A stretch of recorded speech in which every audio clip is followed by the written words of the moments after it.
Thanks for joining us for Coast to Coast Car Talk. Drift is one of the most entertaining motorsports, and drifting events continue to evolve. We have from Toronto joining us Jover Papa-G from Drift Jam Canada to discuss his grassroots drift movement.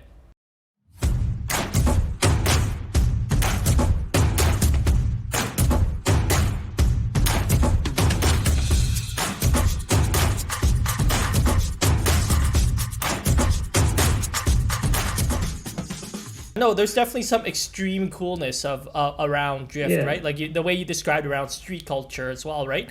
And there's just so many unique things, and I love what you see it.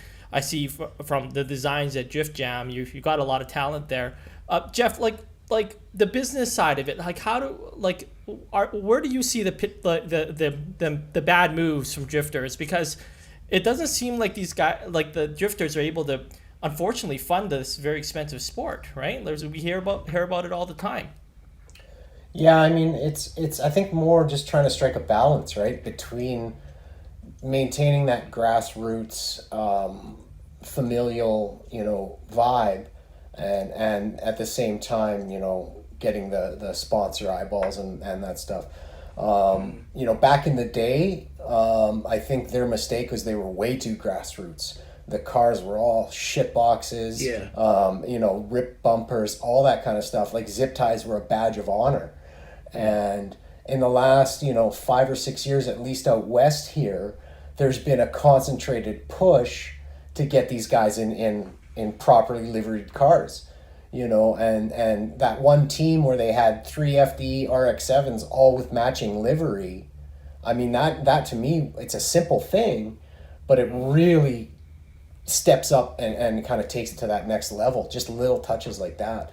So I think those are some good moves that they made, but I think there's a lot of negative associations with drift from 10-15 years ago that are still hanging around, and I'm not sure how to get rid of those.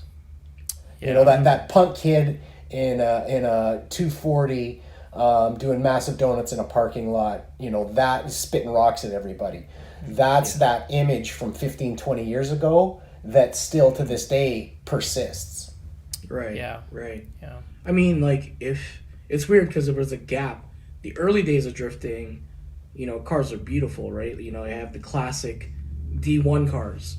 Then they were built to the nines. They had every single detail was there. Bumpers were there. Cars looked terrific. Cars that were on the ground, slammed, looking good. And then, we had this era where, like, people were bringing, ship boxes to the track and missiles. And I think with Ibisu, they actually had a rule of you can't have missile cars show up at certain events now. Sorry, can you help us define what you call a missile car? A missile car is a practice car. Essentially, that's what it is. A practice car that you can beat up. You can get on someone's fender or door. Bumpers could be missing. Quarter panels could be pushed in. There's nothing wrong with that. And it's fun to have a thrasher car or a missile car. But, that's not what, for example, Drift Jam is about.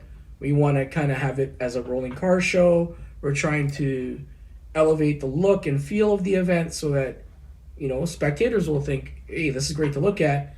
But the byproduct being, sponsors aren't going to be afraid of approaching us about, like, hey, we want to endorse a product at your event. Mm-hmm. Yeah.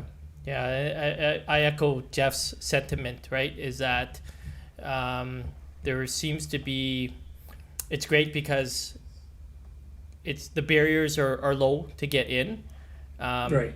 But then you have a large portion of guys, like you said, it's the first time I heard the term missile, right? So guys with missiles coming out.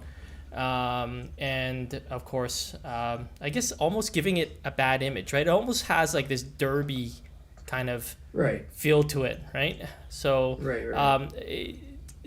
well, how does Drift Jam treat that part? Are you guys saying, sorry, this isn't the event for you? Yeah, or? we're kind of